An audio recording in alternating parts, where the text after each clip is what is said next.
Good morning, everyone. Every day is a blessing. No matter what happens, there is good in it. Be grateful and have a great day. A story that I never tell.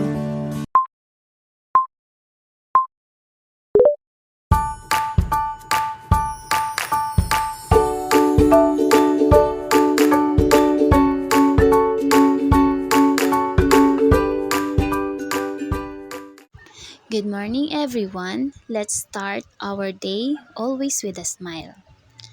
I want to share with you guys my daily routine. Simula nang umalis ako sa aking work at mapagdesisyonan ngang mag-open na lang ng sariling sari-sari store. So, please keep on watching. So, before ako bumangon, I always play my little cat. Kung hindi naman, mag-scroll lang ako sa FB, manonood sa TikTok, then after that, babangon na ako.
After ko pala magligpit ng higaan, titingin lang ako saglit sa bintana and magsi-CR ako, magtitimpla ng kape at yun, diretso na ako sa tindahan.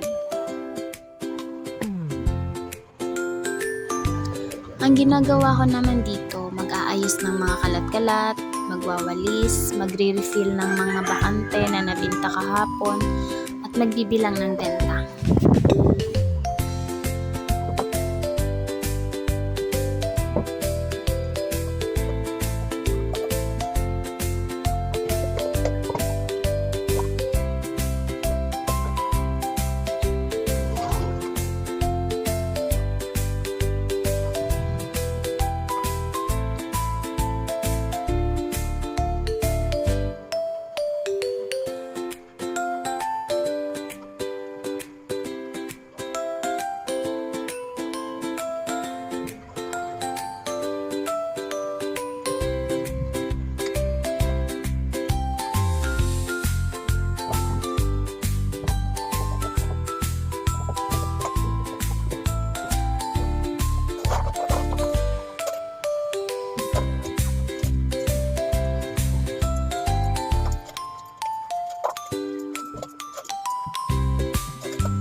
After ko magbilang, ipapak ko na siya to make sure na lagi ako may coins pang sukli. Medyo nakaka-stress din kasi maubusan ng barya at para iwas stress, lagi ako may extra coins and bills.